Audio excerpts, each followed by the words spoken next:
Muy buenas tardes, compañeras, compañeros. Bienvenidas, bienvenidos a este programa, a esta conversación de nuevo en Réplica Comunista. Estamos interesados siempre en conversar, en hablar, en difundir sobre las luchas de los pueblos en el mundo y especialmente en América Latina. En estos tiempos, en esta semana, en estos días, hemos visto como en el Perú, al igual que en Ecuador, hay una ola de movilizaciones populares que se está instalando. Es una ola que nos recuerda periodos de la lucha de clases también en Perú y en el continente, por qué no decirlo, donde las masas retoman protagonismo y empiezan a luchar por sus derechos. Llevan días. En Perú hay una situación particular con un régimen, que ya vamos a conversar de eso, pero un régimen a lo menos ilegítimo, antidemocrático que está instalado. Vamos a ver cómo lo clasificamos y nos alerta a la solidaridad. Y para ejercer la solidaridad nos parece que es fundamental estar informados, conocer lo que está pasando, conocer cuáles son las situaciones de las luchas políticas, siempre desde la perspectiva, desde la trinchera del campo popular y revolucionario. Ahí nos identificamos, no somos neutrales, no queremos ser neutrales, nos planteamos en esa trinchera y de esa trinchera queremos seguir conversando. Para hoy día nos acompaña el compañero Mauricio Quirós.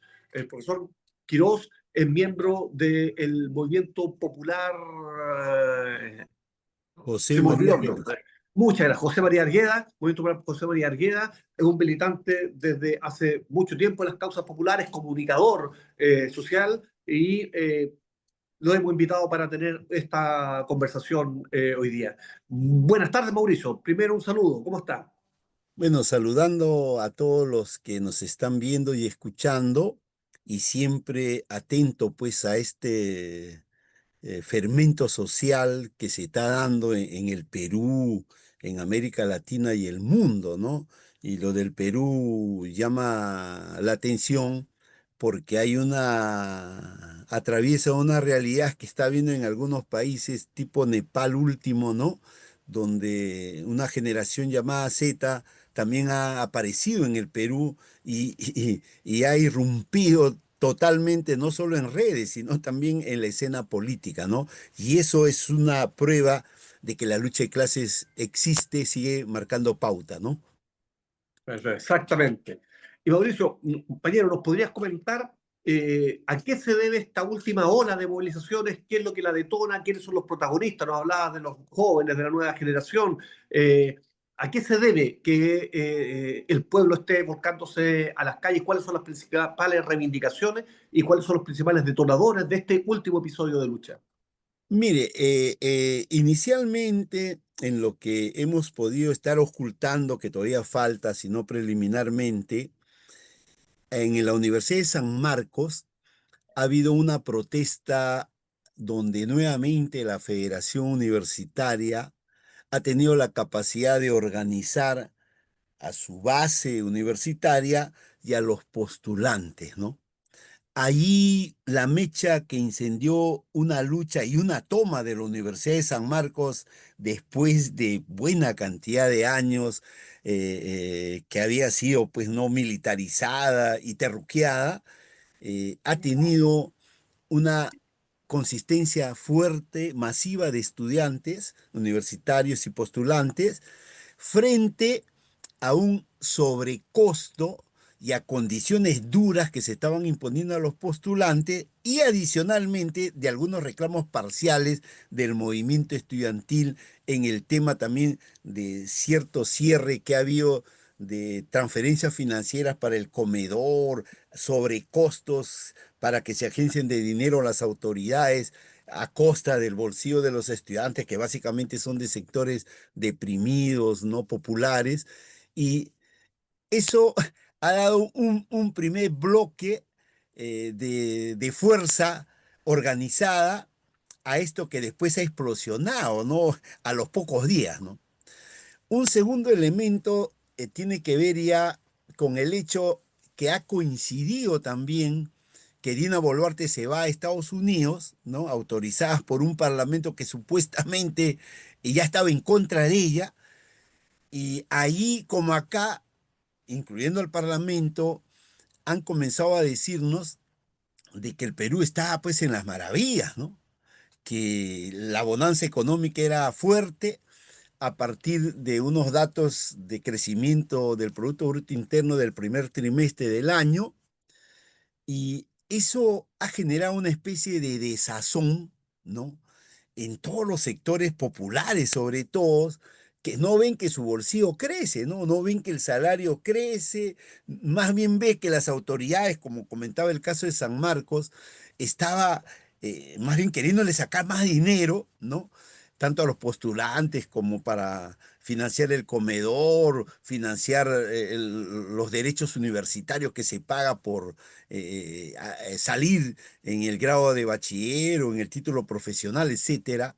Y eso, esa desazón ha proveído otro sector también a esta protestas última que se está dando en el Perú. Un tercer elemento que he podido observar ya es el tema que también aparece por ahí un reglamento de la ley del sistema de pensiones, que la 32.123, en el cual ahí los muchachos descubren que todo trabajador autónomo, independiente, que gira recibe honorarios profesionales y que trabaja igual que la clase obrera, pues entre 12, 16, 18 horas, el resto se dedica a estudiar, casi no duerme, y que le van a confiscar ahí también casi el 10%, ¿no? De lo que genera, de lo que factura en su recibo de honorario, que es el equivalente casi al 10% que se descuenta al trabajador, y que eso lo van a administrar esos beneficiados eternos desde que en la década del 90, durante la dictadura de Fujimori y Montesinos, se instaló, que fueron el sistema privado de pensiones y su administrador, las AFPs, ¿no? Entonces, ahí otro grupo, ya digamos, de los trabajadores independientes jóvenes, ¿no? Se ha sumado a esta legión, ¿no? A las otras, a los otros grupos organizados que les he señalado. Y aparece esa reforma publicada y ahí se prendió la mecha, pues, donde ya el resto de sectores que venían arrastrando protestas, diseminándose también en el marco de la lucha de clases en el país, y han convocado y se han organizado en esta famosa generación Z, ¿no?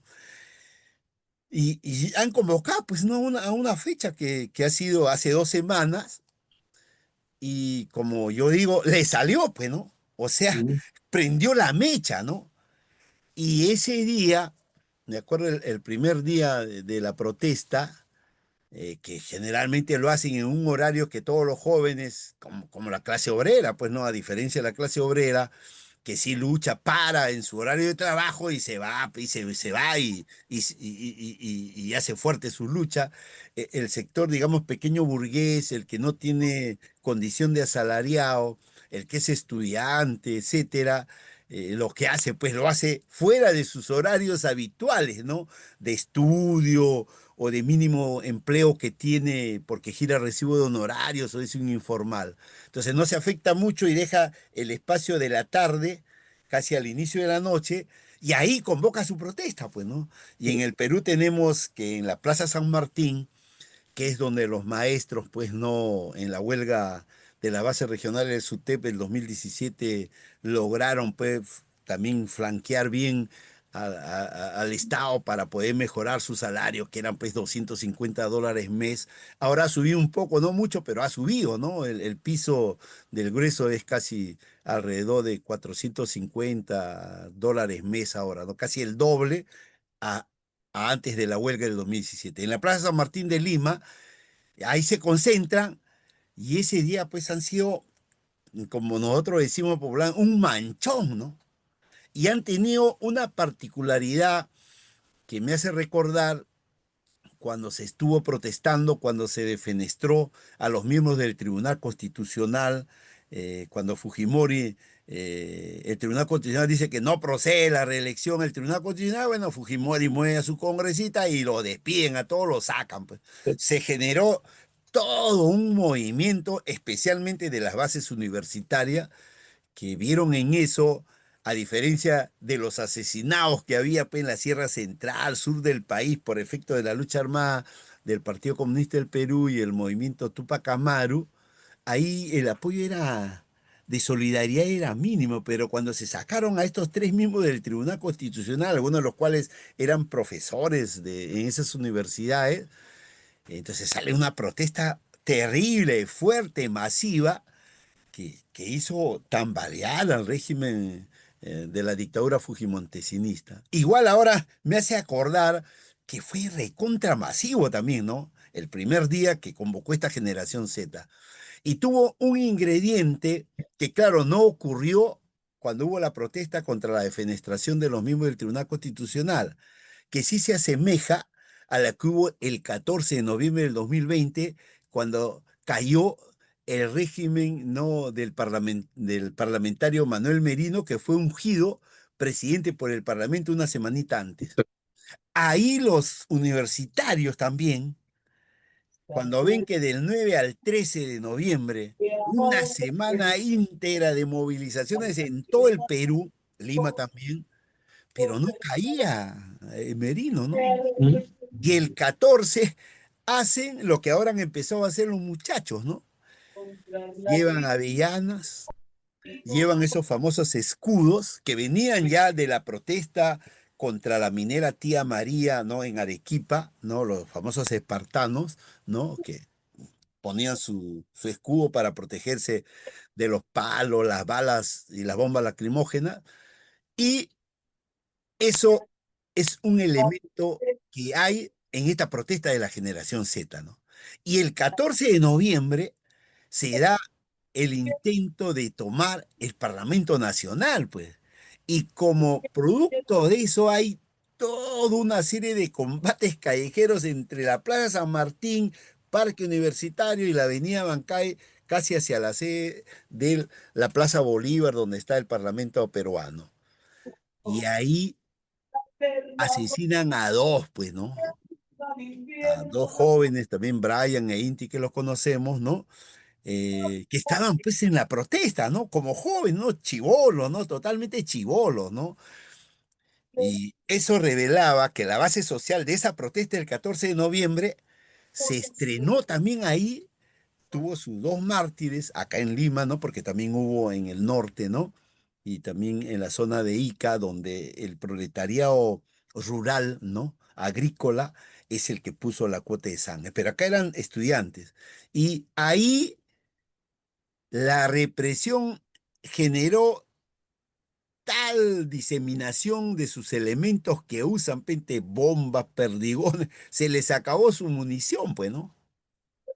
Y los jóvenes seguían ahí Sí, aguantando los palos, pugilatos con los policías, etcétera, y lograron lo que nadie ha hecho hasta el momento a nivel de protesta social, ¿no? Creo que ni en Chile ni en Argentina. Logran hacer caer al régimen de Merino. O sea, una lección de que de repente con esos combates callejeros, haciendo que la represión agote todas sus municiones y hasta se haya cansado, creo que de pelear, porque ahí he podido percibir eso, ¿no? O sea, por eso en una entrevista anterior yo decía, se ha dado combate callejero cuerpo a cuerpo, ¿no? mm, Y cae este gobierno. Entonces parece que la generación Z apostado por ahí. No sé por la cantidad de jóvenes y por la edad. Dudo mucho que haya habido experimentados de hace 5 años, ¿ah? Porque bueno, acá veo más mozos, ¿no? He visto algunos que han estado, pero no los veo en los niveles de dirección de esta generación Z, que además tiene otra particularidad que no se dio en la protesta universitaria cuando defenestraron a los miembros del TC, ni en la de noviembre del 2020 cuando cayó el régimen de Merino, ¿no? Una especie de clandestinidad, ¿no? O sea, ¿y por qué los jóvenes se ocultan, ¿no? O la generación Z. Se ocultan porque acá el terruqueo es bien terrible, ¿no? Y lo acaban de expresar con esta prisión preventiva que han dado a uno de los chicos de 21 años, ¿no? Que hace 5 años, pues, ha tenido 16, ¿no? O sea, ni mm, para decir que pueda haber estado ahí. 21 años y está detenido con prisión preventiva. Creo que es un preso político de la generación Z que hay que reivindicar y hay que ayudar, apoyar como para que sea revocada esta prisión preventiva fascista e injusta, ¿no? Ese otro elemento de clandestinaje parece que es el aporte de estos jóvenes sin estar en la lucha armada, ¿no? O sea, porque todo aquel que está en este proceso de la lucha armada en el mundo, generalmente, pues la clandestinidad es una regla obligatoria que tienes que tener a efecto de que no te case, pues, el Estado represor, ¿no? Y otra particularidad que he visto es que también su programa inicial, ¿no? El programa inicial que jala es justamente contra esa plata que iba a ir a las AFP pues, bajo la requisa de su salario indirecto, que es el recibo de honorario profesional en los trabajos que tienen, ¿no? Y ellos apuntaron abajo la ley de las AFPs, ¿no? No a que me quiten mi dinero. Esa ha sido la demanda inicial que han tenido los jóvenes cuando han salido a protestar, ¿no? Lo segundo, ellos han estado viendo que el Parlamento Nacional es una madriguera real, pues, de roedores, de ratas, de ladrones que tenemos en el Perú, ¿no? Fuera de las leyes fascistas que hay, realmente son pues ladrones, ¿no? Porque acaba de salir esta última semana y eso deduzco que va a enardecer más a la generación Z como enardece a cualquier peruano, de que en su semana de representación, esos se agarran dinero del Parlamento para salir a hacer su representación. Cosa que no sucede ni con los alcaldes, ni con los consejeros regionales, ni con los mismos gobernadores regionales o alcaldes o regidores en el país, ¿no? Que son parte de la democracia descentralizada que existe según la Carta del 93 en Perú. Entonces, yo creo que esa bandera programática contra las AFPs es lo que les ha permitido nuclear, ¿no? Y un tercer elemento, aparte de considerar que el Parlamento es una cueva de ladrones, ratas, roedores, que sacan leyes contra los jóvenes y contra el país en general, también había una especie de hastío ante la incapacidad del Estado de controlar el tema de las extorsiones, ¿no? Porque ahora, último, justo antes de la protesta de la generación Z, ya los extorsionadores han estado baleando los zócalos en el cono oeste, en el cono norte y en el cono sur, de donde salen los sectores populares hacia su centro de trabajo, hacia su centro de estudio. O sea, ya los están baleando, están matando ya no solo a los choferes, sino que digamos, un accidente te cae un tiro, ¿no? O sea, eso ha generado tal impotencia, tal desazón también en la juventud y ha puesto también su cuota para ese engranaje de protesta que ha empezado hace 2 semanas y que también hace la última semana ha tenido su cuarto día de fuerte peripecia. Pero todavía no logran escalar al nivel del 14 de noviembre del 2020, pues, ¿no? Porque todavía no he visto los famosos combates el cuerpo a cuerpo y a diferencia del 14 de noviembre, donde se usó avellana cualquier cantidad, ahora han usado fuego artificial, que no es la avellana. La avellana tú lo disparas, digamos, directamente en términos horizontales, ¿no? Y provoca una explosión. Y si te impacta personalmente, bueno, puede abrirte determinado boquete como abren las balas o las perdigones, ¿no? Y su radio de acción también es más masivo. Pero ahora los jóvenes de la generación Z han usado esos fuegos artificiales que uno usa y desde el suelo hacia arriba, ¿no? En sentido vertical, sale y explosiona, sale una luz multicolor, pero que solamente es humo, ¿no? Y los Sí. destellos, ¿no? Multicolores. Entonces, ahí veo otra particularidad.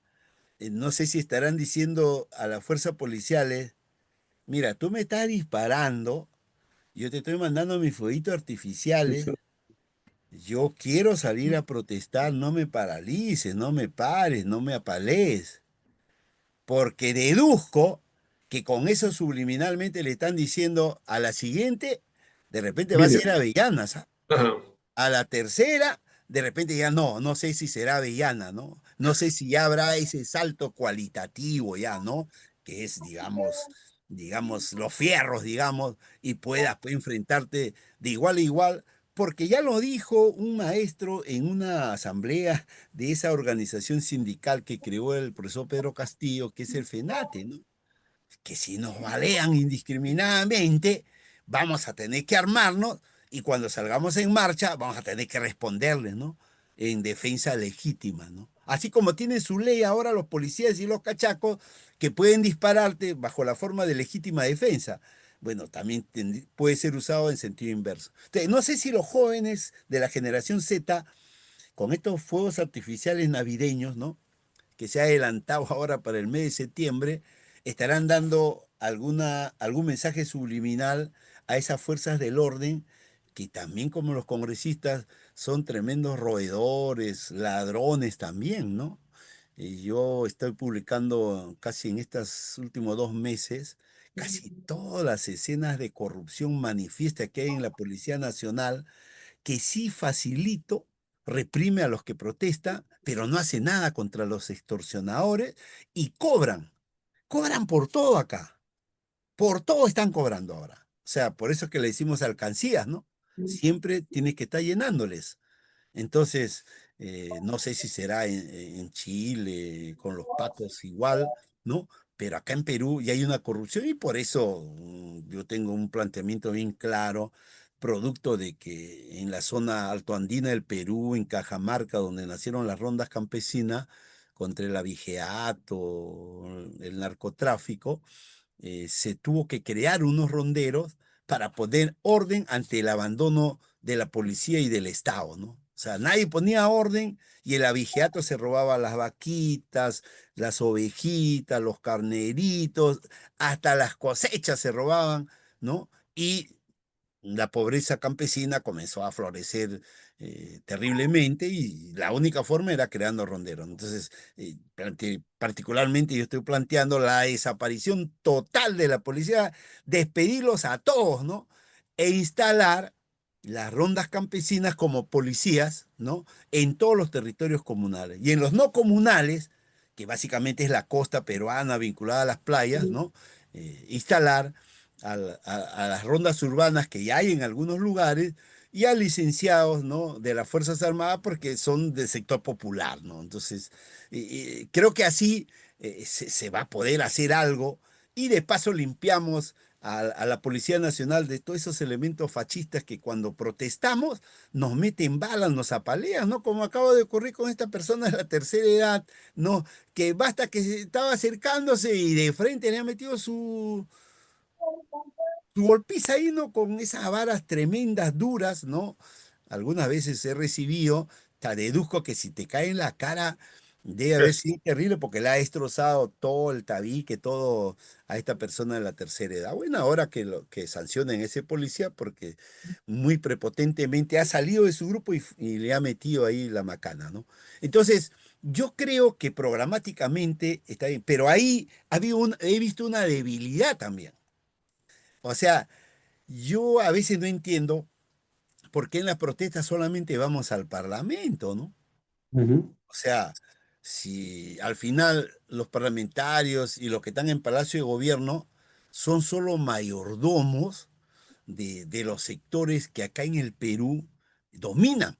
O sea, estamos hablando de las empresas imperialistas, estamos hablando de las empresas de los neoterratenientes llamados agroexportadores, y estamos hablando de las empresas de los capitalistas burocráticos, porque acá en el Perú la inversión privada da vergüenza, ¿no? Da vergüenza porque no crece como debería de crecer. Y es la inversión pública a donde también se han infiltrado esta triada de clase dominante que tenemos en el Perú, ¿no? El capitalismo burocrático, el imperialismo y los neoterratenientes hacen negocios con la inversión pública. bajo la forma de asociación público-privada, obras por impuestos, activos no por obras, etcétera, ¿no? Y donde se agarran el dinero estatal, ¿no? Que es casi el 25% de toda la inversión que se mueve en el país, ¿no? Es que cuando en otros lados es raquítico, pero acá en el Perú, hasta ese 25% nos roban, no solamente en el salario. Entonces, veo que hay una omisión en golpear o en irse, por decir, al local de la CONFIEP, o irse, por ejemplo, a la nueva embajada, que es parte de los capitales también ya extranjeros que dominan el Perú, la embajada china, ¿no? De China Ujú. Popular, o irse a ese circuito financiero que funciona en San Isidro, por ejemplo, donde están casi todos los bancos de estos capitalistas que tenemos en el Perú y neoterratenientes. O de repente en el local de la Sociedad Nacional de Industria, que cada día siguen quitando, imponiendo más tributos y no dicen nada, tan calladitos, porque ahora, claro, pues están haciendo negocio con la inversión pública, con las asociaciones público-privadas. Entonces, esa omisión también pasó el 14 de noviembre, del 9 a 13 de noviembre de 2020. Solamente todo se centró en el Parlamento. Yo creo que los roedores, tanto políticos como empresariales, ¿no? Están siendo dejados fuera de camino. Eso no Exacto. sucedía, por ejemplo, cuando había el proceso de lucha armada en el Perú, ¿no? Porque sea el Partido Comunista del Perú o el MRTA, golpeaban a determinados Exacto. sectores de esas clases dominantes, no solo a sus mayordomos o a sus brazos represores, que eran pues las policías y el ejército peruano, la marina, la fuerza aérea, ¿no? O sea, mucho ojo de que no hay que golpear solamente a la apariencia, porque los mayordomos al final, cuando tú tienes el poder, los mayordomos se diseminan y pierden, ¿no? Huyen así como los barcos que se van a hundir, ¿no? Las ratas salen rapidito, se Contra ahogarán Ramate. en el mar, pero salen. El problema es golpear a los que tienen el poder en el Perú. Y ahí la generación Z veo una omisión, estimado Marco, ¿no? Y finalmente, ahora, entre una semana, se ha dado otro fenómeno que ha sido respondido, digamos, en la bandera reivindicativa por los jóvenes, ¿no? En el Perú hemos tenido, a raíz de toda esta decapitación de la justicia verdadera que se inició con el régimen dictatorial de Fujimori y luego del golpe de Estado del 5 de abril del 92, acá se destrozó la carrera judicial, la carrera fiscal y la carrera de los procuradores públicos. Y se ha comenzado a poner monigotes que hacían lo que querían y ajusticiaban a los que querían, especialmente a los que servían a la clase dominante y a los mayordomos que estaban en la política. Pero hace algunos meses en el Perú entraba una fiscal, ¿no? Como la señora o la doctora Delia Espinosa, de Chiquián, Ancash, no sé si por esa bravura que tienen los chiquianos, y mucho ojo que en Chiquián, no voy a decir el lugar, pero el Partido Comunista del Perú tuvo una base bien fuerte desde el cual salían por aquí y por allá a golpear al régimen de Hacienda que no había golpeado el régimen de Juan Velasco Alvarado con la reforma agraria del 17.716, ¿no? Es el decreto ley. Esta señora Delia Espinosa ha comenzado a golpear porque cree que esa es su función, pues porque así dice la carta, ¿no? Perseguir al delito. Y ha comenzado a perseguir a los roedores que están en el Parlamento, a los roedores que están en Palacio de Gobierno, que dicho de paso son golpistas. Y ella ha sacudido a la Fiscalía de la Nación de ese mote también de ser parte del golpismo, porque si golpea a los roedores del Parlamento y del Palacio de Gobierno, y he visto también algunos empresarios vinculados a esa mafia de Odebrecht, porque fácilmente pudo sacar a Vela y al doctor Pérez, ¿no? Que son fiscales que la derecha los quiere sacar como sea, y no lo hizo. Y comenzó más bien a armar carpetas fiscales contra todos esos roedores. Y se coronó, ojo, cuando ya portas a esa maquinación que le han hecho para su salida, se coronó cuando ha pedido el desaforo político de ese partido de roedores mayores que tenemos en el Perú, que se llama Fuerza Popular y que reivindica el golpe de Estado del 5 de abril del 92 y que fue partícipe del golpe de Estado del 7 de diciembre del 2022 contra el presidente Pedro Castillo. O sea, Fuerza Popular que dirige pues Keiko Fujimori y toda su familia, y familia también de delincuentes que están diseminados en la clase dominante, en varias AFPs inclusive, tienen bastantes ahí figuras, ¿no? Entonces, ha pedido ilegalizarlo a ese partido. Y eso se hace según la ley, que no lo ha hecho ella, que no lo han hecho los famosos caviares que dice, sino que fue parte de esa componenda política entre el Estado peruano y los organismos de la oligarquía financiera internacional afincada en el Fondo Monetario Internacional, el Banco Mundial, la Corporación Andina de Fomento y el BID, entre otros. Ahí acordaron sacar una ley de partidos para evitar figuras como la de Fujimori. Pero al final se han infiltrado y seguíamos en lo mismo.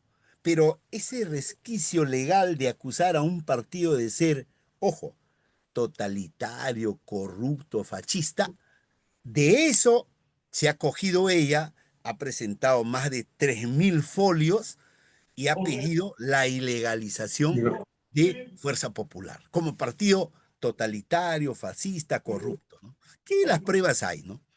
Sí. Y lo Fabricio, acaban de sacar. La Junta Nacional de Justicia, promovida por un elemento del Partido Aprista del sur peruano, con un abogado también aprista, fascista, partidario del suicida Alan García, o sea, de un régimen corrupto, los jóvenes han salido a defender a esta fiscal, que sea repuesta, lo han incluido en su bandera programa. programática. Qué Ahí me hace interesante, recordar, ¿eh? y hay una similitud con lo que pedían los jóvenes en la década en el 97-98 cuando sacaron a los miembros del Tribunal Constitucional, ¿no? No veo que Delia tenga la misma, por decirte, calidad académica que Delia Reboredo, Roca Rey, que eran magistrados más o menos peso pesado en el mundo académico del país, ¿no? A Delia Reboreo solamente lo veo como una perseguidora, ¿no? Una especie en la película esta Los Intocables con Sean Connery, ¿no?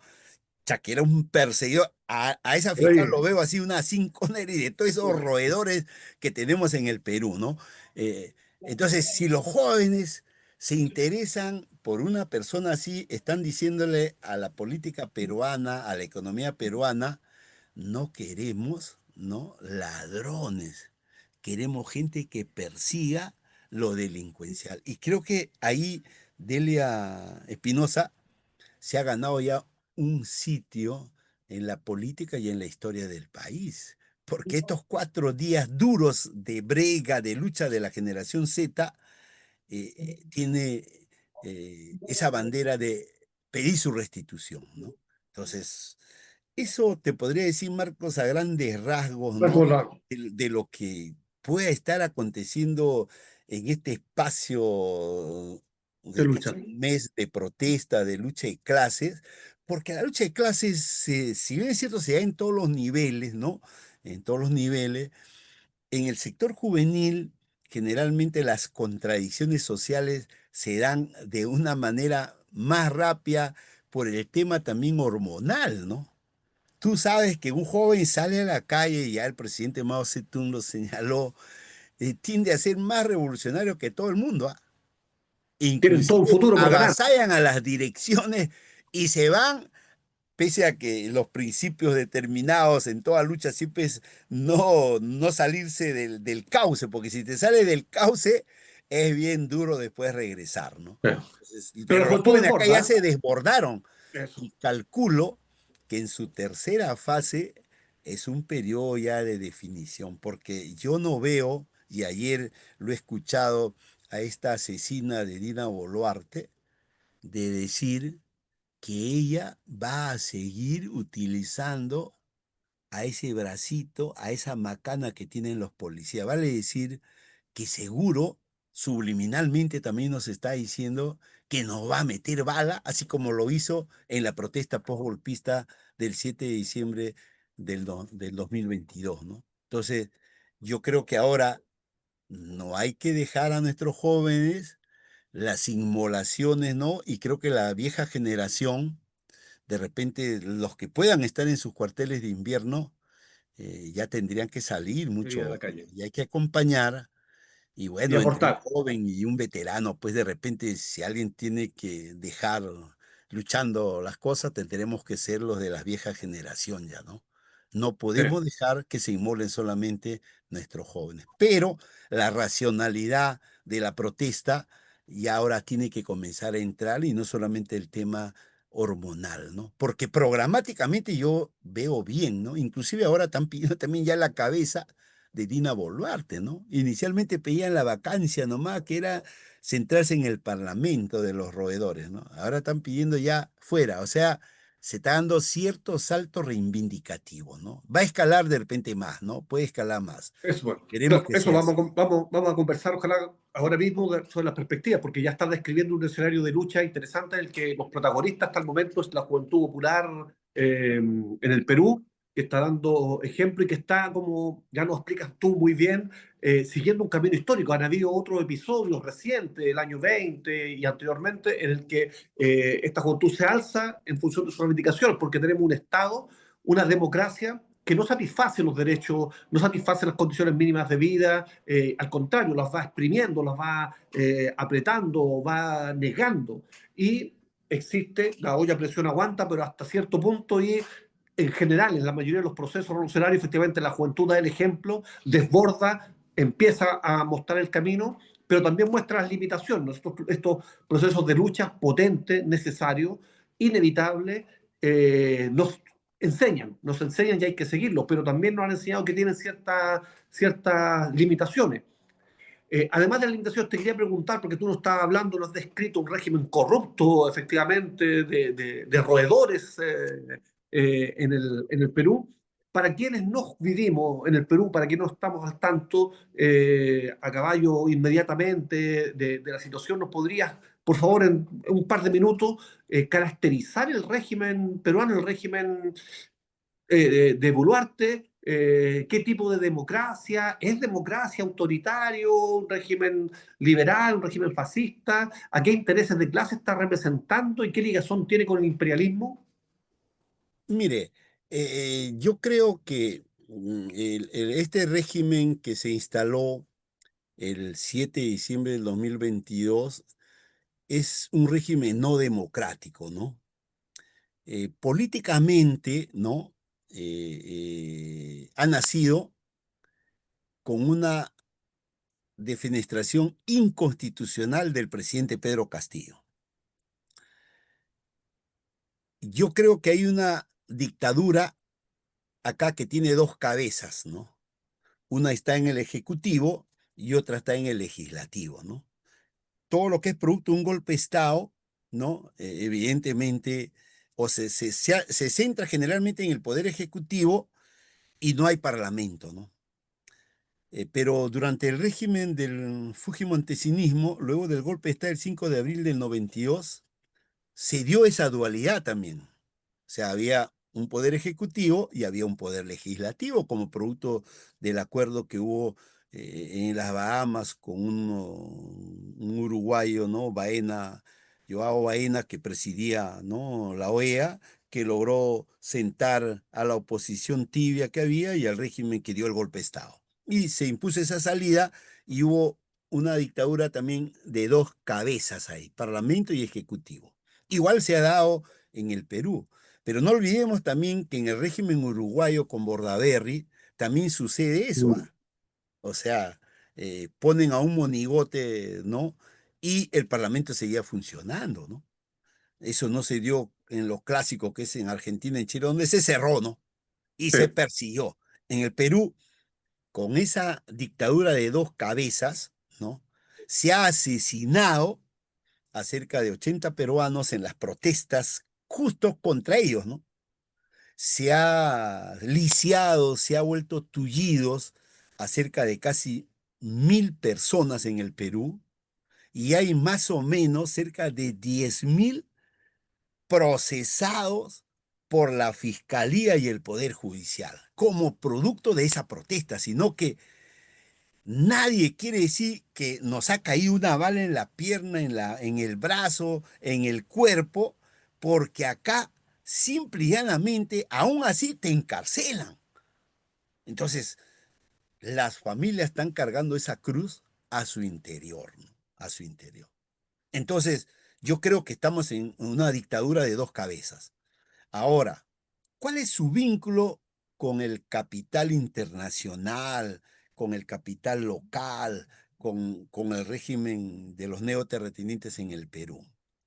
El vínculo es tradicional también. Acá, sea un gobierno que da un golpe de Estado, un gobierno democrático, todos son mayordomos de una clase dominante. Y acá en el Perú Ujú. tenemos una triada, ¿no? Señalé hace unos momentos, ¿no? Siguen los neoterratenientes bajo la forma de agroexportadores, inclusive hay capital internacional ahí, ¿no?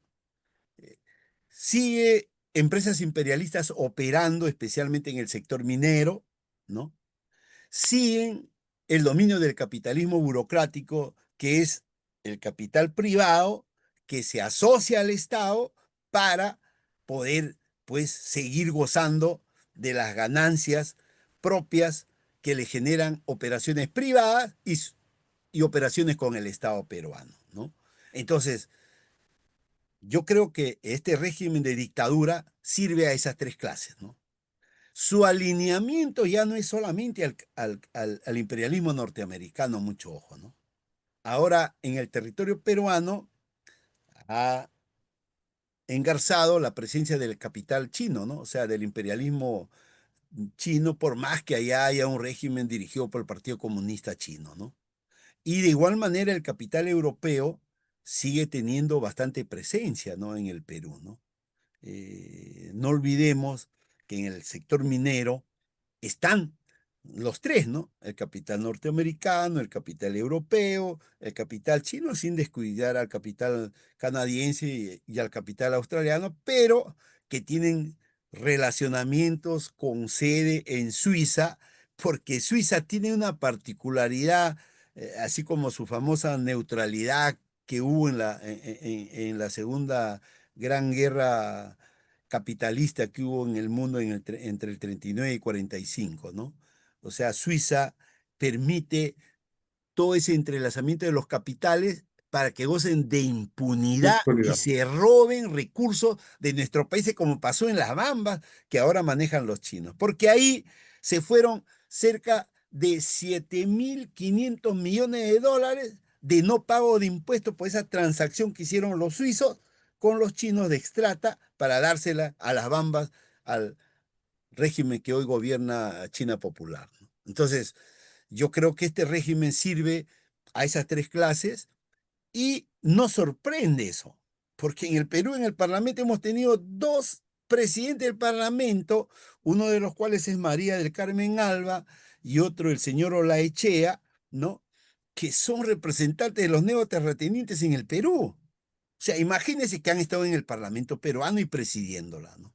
Mm. En el Ejecutivo, pues los mayordomos están variando, ¿no? Inclusive, a diferencia de cómo califican algunos el régimen del presidente Pedro Castillo, he sido creo que uno de los pocos que llamó pues al régimen del presidente Castillo como un régimen neoliberal cholo, ¿no?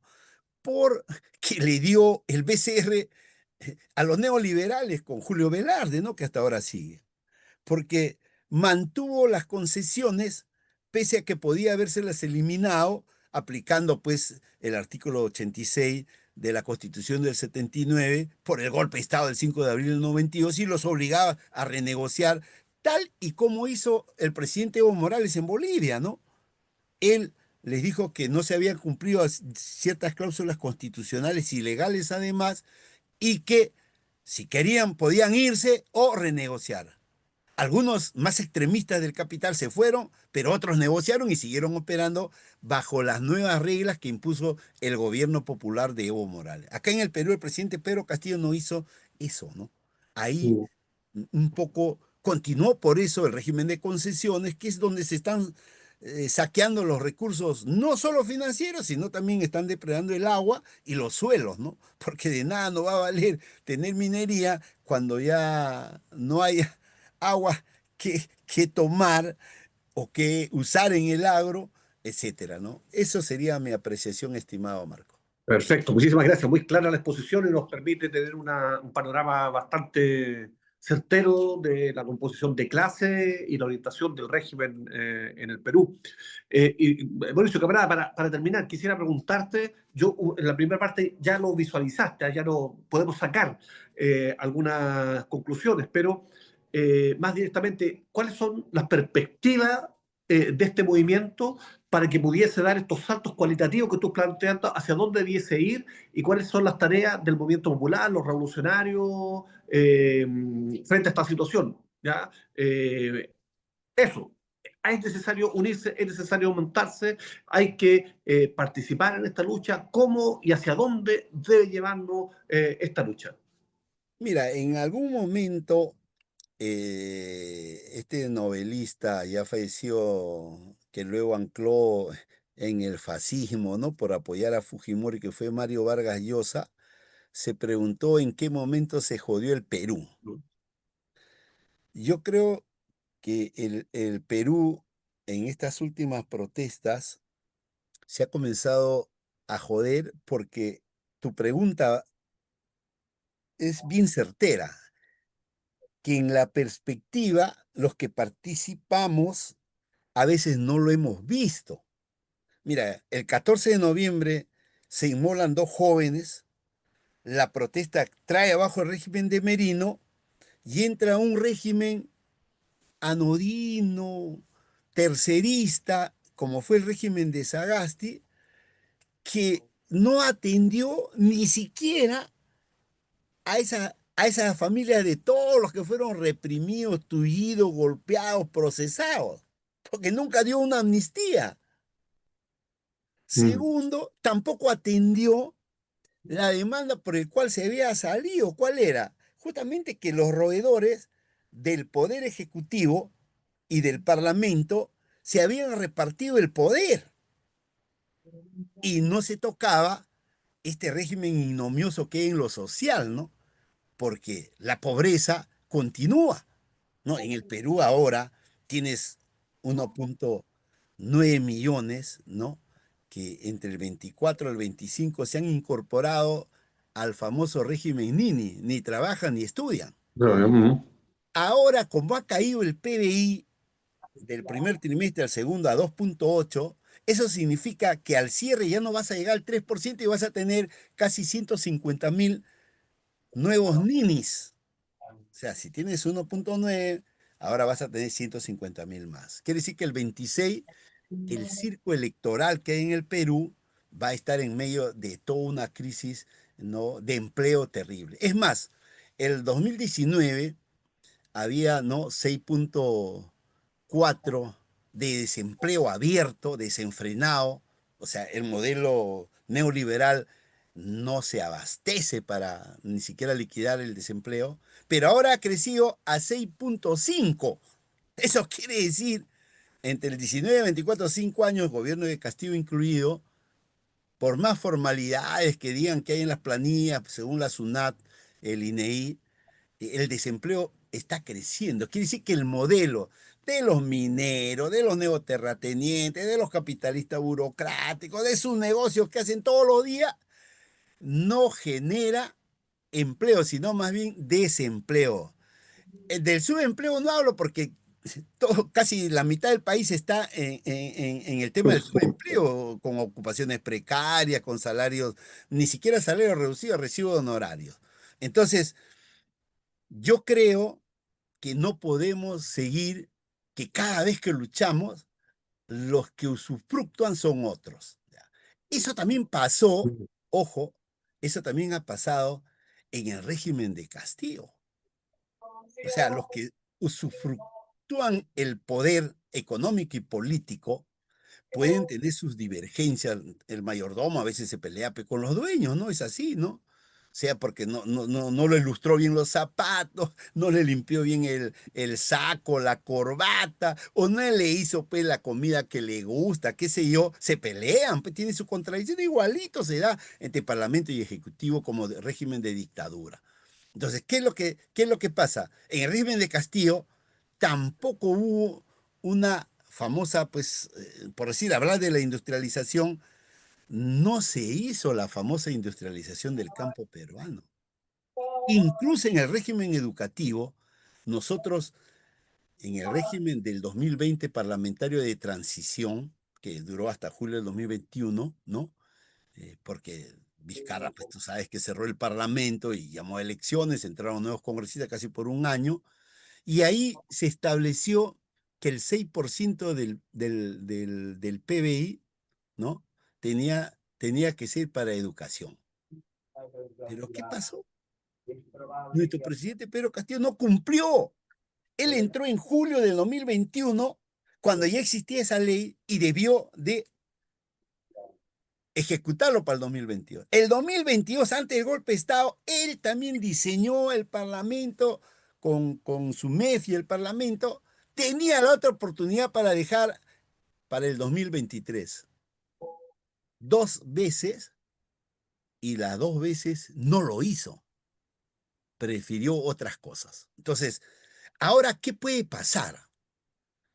Se va a luchar, se ha paleado, se ha golpeado también a nuestros jóvenes. Eventualmente, según lo que he escuchado ayer al Dina Boluarte, va a haber bala, ¿no? Entonces, si vamos a luchar, yo creo que acá la racionalidad tiene que darse ya. Tenemos que ser más duros. Yo he señalado avellanas, canicas, escudos, tiene que haber, pero para de una vez, pues, todos esos focos del viejo poder que hay en Lima sobre todo, ocuparlo, pues, ¿no?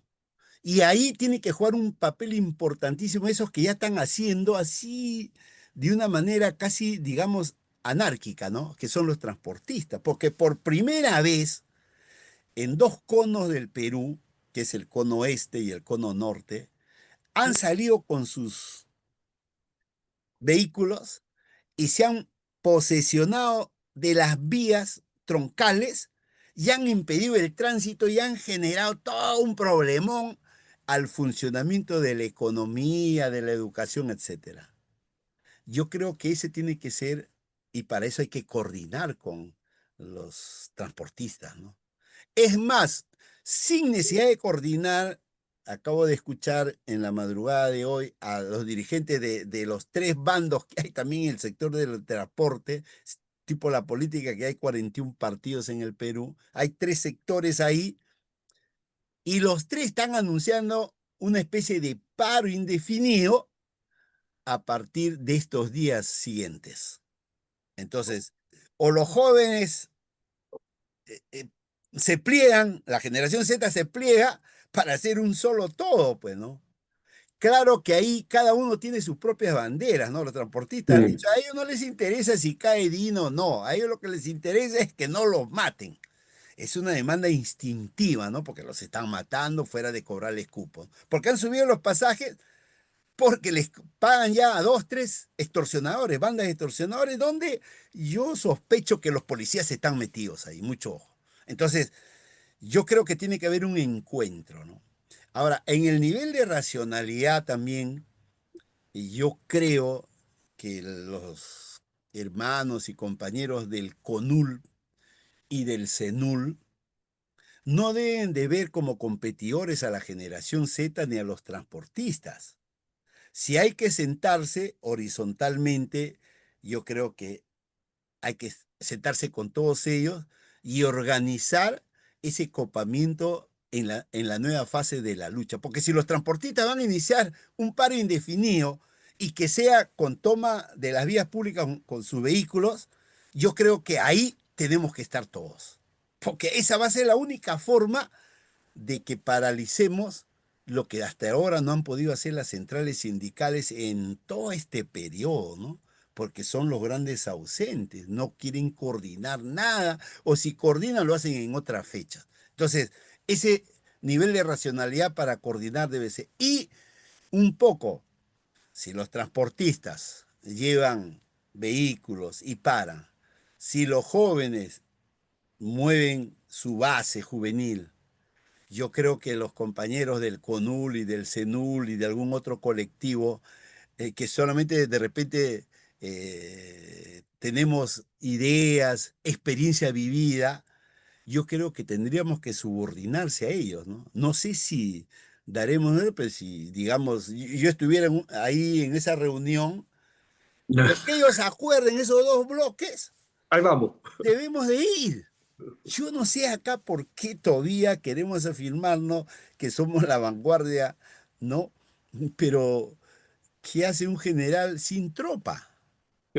¿O qué hace ese general sin mandar a sus efectivos para que estén en la primera línea cada vez que la policía quiere meter palo o bala? Porque al menos tienen experiencia y saben cómo aguantar las bombas, los golpes y hasta las balas, ¿no? O sea, el que ha tenido experiencia guerrillera en el Perú sabe cómo es esa cosa y creo que debería estar en primera línea y no los chicos o este anciano, ¿no? Que fue golpeado ¿Qué fue? miserablemente por un efectivo policial.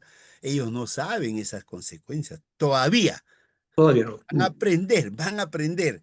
Pero los que sí conocen, los que tienen experiencia, yo creo que deberían estar en primera línea. Aunque nos terruqueen, aunque nos digan que estamos malogrando, yo creo que la generación Z debe entender, ¿no? Si ellos quieren ponerse en primera línea, los veteranos, hay que dejar que eso suceda.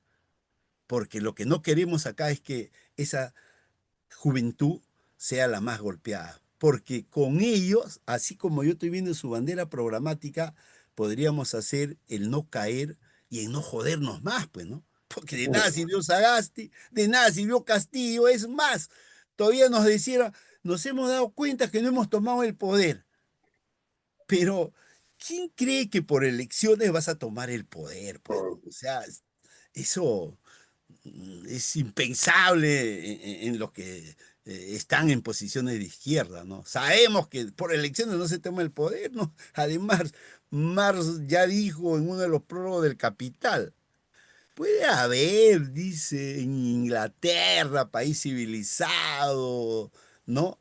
Puede ser que por elecciones la clase obrera tome el poder, dice, pero después agrega, pero la clase dominante no lo va a No permitir. cerca. Es igual, acá podemos pensar, movilizarnos, pero sin tomar el poder, no por vía pacífica, es imposible que transformes tu país, ¿no? Y acá no se trata de decir, ah, no, pero Cuba fracasó, que fracasó tal o cual, no, no, no, no. Cada país, como dice Mariatti, genera su propia forma de revolución. Lenin decía, por ejemplo, ¿no? Que los soviets eran la forma rusa de la dictadura del proletariado.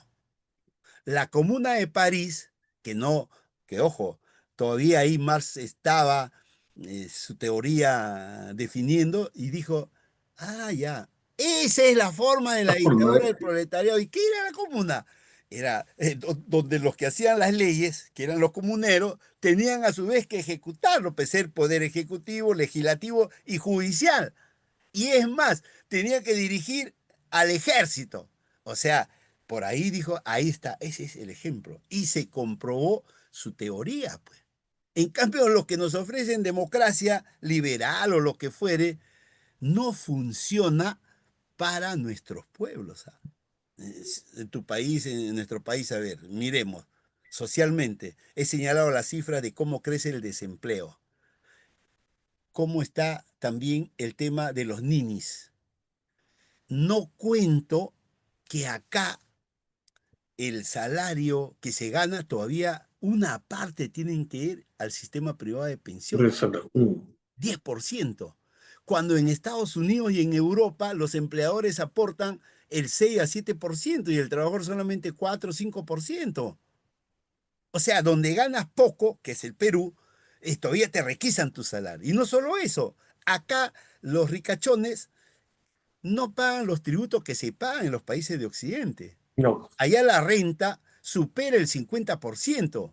Acá no pasa del 30%. Y todavía de ese 30% tienes que dar para que esos parlamentarios roedores que tenemos en el Perú hagan su semana de representación con esa plata.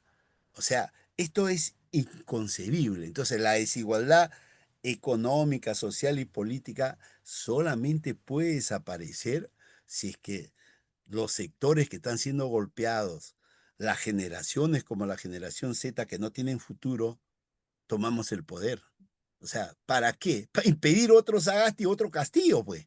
Porque si no, vamos a seguir igualito, quejándonos y de acá a 20 años, cuando ya no existamos, Marcos, los jóvenes que nos reemplacen van a Marta. seguir hablando del mismo tema. Y yo creo que ya no estamos para esas cosas, ¿no? Esa sería mi respuesta, estimado Marcos. Excelente, excelente respuesta, muy clara, ¿no? Al final vuelve a imponerse la realidad de que el poder es el destino, ¿ya? Para poder cambiar efectivamente las cosas en función de los intereses del gran trabajador en los pueblos, hay que tomarse el poder. Hay que participar en las protestas, tu llamado efectivamente a la unidad, a incluso ponernos detrás de los que hoy día están en primera línea, es muy potente porque se construye en unidad. Pero en unidad en caliente, donde hay lucha hay que estar. Me imagino que eso es lo que estás diciendo, ¿no? Y ahí un llamado a todos los revolucionarios, a todos los progresistas de verdad, en el Perú y en el mundo a acompañar las luchas que se estén dando y aportar efectivamente desde ahí en una perspectiva política más global y con ese horizonte de toma del poder para no solo dañar, no solo cuestionar la sociedad capitalista, sino que destruirla y construir un nuevo Estado proletario, un Estado revolucionario. Compañeras, compañeros, nos estamos despidiendo después de esta interesante conversación en que hemos empezado a hablar sobre la situación de movilización actual, pero hemos paseado por la historia reciente del Perú. Agradecemos a camarada Mauricio por esta ponencia, esta conversación, estos aportes. Hemos estado hoy día conversando con Mauricio Quiró, miembro militante del Movimiento Popular José María Orría del Perú. Le agradecemos a todos por estar escuchándonos, suscríbanse a nuestro canal y estamos con mayor participación. Eh, Mauricio, por favor, un abrazo y tu despedida. Fraternos abrazos a ustedes también, compañeros. Hasta la próxima. Hasta la próxima. Muchísimas gracias, compañeros. Nos estamos viendo muy prontamente y a convertir la idea en acción internacionalista, porque hoy día se requiere no solo observar, sino que participar en la lucha que se están dando en el mundo entero. Muchas gracias, compañeros. Nos seguimos viendo. Buenas tardes, compañeros.